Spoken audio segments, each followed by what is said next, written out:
Aí en Marín, pola que pasan 800 camións ou máis, din os veciños o día. Teñen que convivir con ruidos, vibracións e o risco, bueno, pois case diario, Alba, de atropelo. Están que non poden máis. Contanos, compañeira. Pois, compañeiros, se estades a ver este punto crítico, de feito, agora mesmo pois está a pasar un camión por esta estrada, un dos máis de 800, José, que pasan a diario por esta estrada, non? Bo día. Sí, hola, buenos días. Sí, pasan por una media de 700 y 800 camiones diarios, con lo que provoca un peligro constante, ya que hay un colegio, hay paso de peatones, un parque infantil y viviendas todo largo en un tramo que llevamos más de 5 años denunciando la asociación de vecinos, hablando con todos los implicados, incluso con la fábrica de ENCE, que es implicada directa, la cual está totalmente de acuerdo en retirar los camiones, con Fomento, con la Xunta, pero no hay un interés por parte de las administraciones de solucionar este problema, a menos que haya una desgracia como hubo hace unos meses.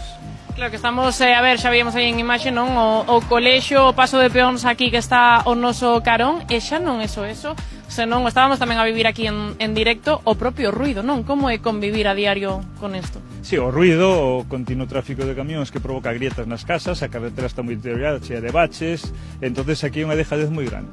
Entonces aquí é imposible vivir, de feito está se perdendo moita población aquí nesta parroquia, xa que é imposible de vivir aquí. Xa que falabas, José, desas fendas nas vivendas, María, na túa casa tes xa fendas provocadas polas vibracións dos camións, non? Correcto, totalmente. Aparte de toda la fachada, sobre todo la fachada de adelante, tiene varias grietas debido a eso. Aparte estás en casa y vibra totalmente cuando ellos pasan.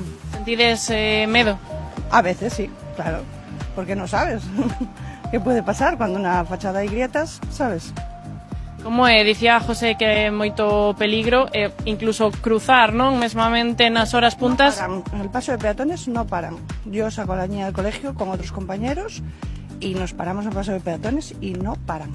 O sea, a lo mejor, claro, sí, cuando llevas un buen rato te para uno y van a toda velocidad. No puedes dejar ir a los niños mayores, no los puedes dejar solos porque no paran. É difícil, non? Hay una desgracia, francamente. Pois moitas gracias, María, José, xa escoitachedes, compañeiros, piden solucións urxentes porque esta estrada xa non soporta máis tráfico pesado. Grazas, Alba, pois esa é a situación. Claro, eu como pregunto, Antón, aquí cabe unha solución, é dicir, non sei, porlles unhos horarios, unha vía alternativa. Claro, a ver, primeiro é complicado, a primeira cousa é que, según dice este señor, que hai unha deixadez, é dicir, que hai baches, a estrada está en malas condicións, non? Por aí teñen que empezar, é dicir, unha estrada que soporta ese tipo de tráfico, non? De tráfico pesado, pois terán que arranxala, non? Por outro lado, estáse falando dunha alternativa, de que ten que haber unha alternativa a todo isto.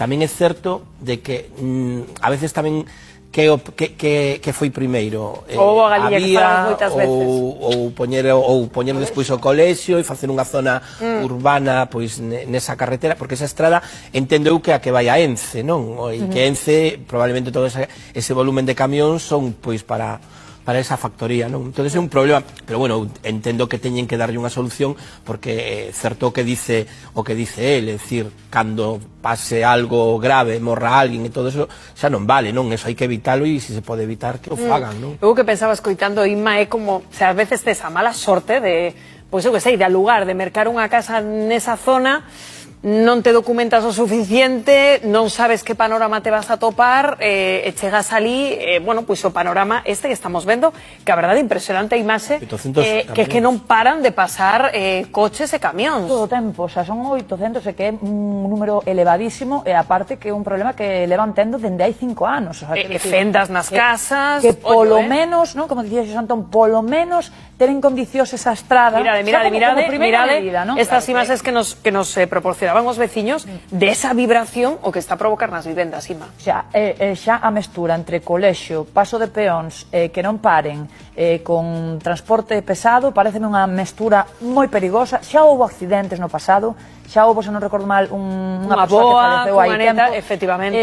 Quero dicir, isto é algo que se ven contando desde hai tempo, sempre esperamos a que pase algo máis grave para empezar a poñerlle remedio. Creo que aquí, polo menos, hai que empezar por arranxar a vía. Despois, unha vez aí, eu creo que deberían buscar unha vía alternativa. Eu non sei, evidentemente, non teño os recursos para saber se iso é moi viable ou non, pero hai que buscar unha alternativa para que, polo menos, esa mestura entre colexio, paso de peóns e camións non se vexa a diario, non unhas condicións que, evidentemente, non son as mellores. Sen dúbida, sí. Aparte, neste caso, polo que dixo él, a empresa, neste caso ENCE, estaba tamén por a labor, é dicir, de... Sí, que tamén están expostos, non?